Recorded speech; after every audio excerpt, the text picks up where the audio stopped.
Hi, guys. It is Monday. What is today? March 30th. March 30th. And we just all found out today, or was it yesterday? I'm not sure. It's all running together. That we're all going to be kind of quarantined through April 30th. And this morning I was reading in John 1 through 5, where it talks about that that the Word was with God in the beginning, and the Word was God. And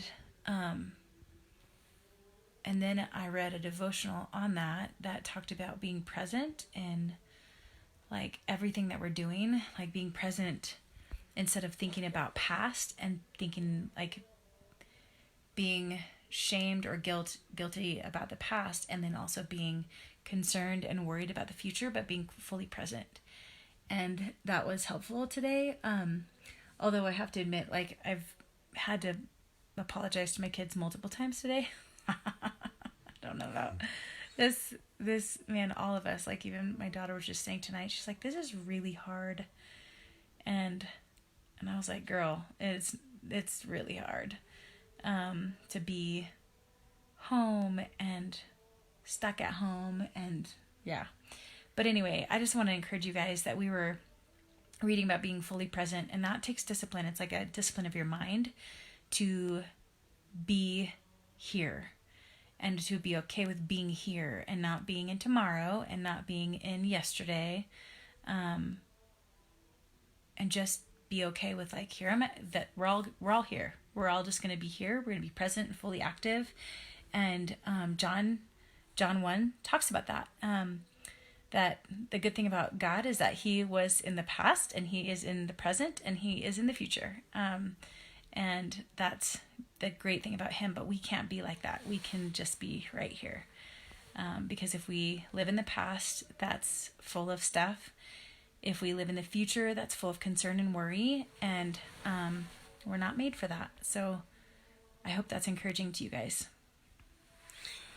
Yeah, I think it's important for us to understand, particularly in times like these that are so uncertain and so unprecedented, that there's not really much you can do about what's coming, what the future holds, and all that. And so it becomes really important to even learn the discipline, as Cherie said, the discipline of presence.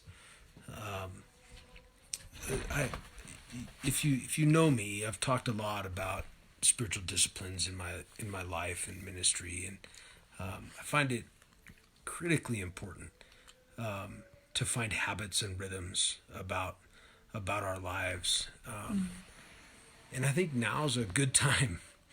There's always a good time to find habits and rhythms for life, but I would say that now might press you into some things along those lines for your spiritual formation. That will kind of press the issue, or at least maybe force you into some particular rhythms.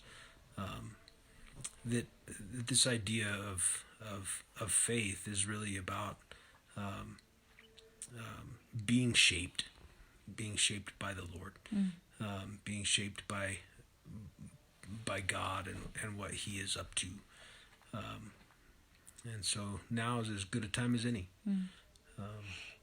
to find yourself looking for habits and rhythms to live into. We spent time this morning with our kids in scripture. We spent time before they woke up in scripture and journaling and prayer. And that's something that we're needing to be like, we need it to happen to have a good foundation through the day, regardless of whether this is a quarantine or not, right? Like, this is a habit that we've set in place as our family. And if Christ is the only solid thing in any of this, then I want to be standing on him. So we just encourage you today to be fully present where you're at. Don't try to look too far ahead. Don't look backwards. And find rhythms and habits with the King. We love you guys, and we're praying for you. God bless you. Have a good night.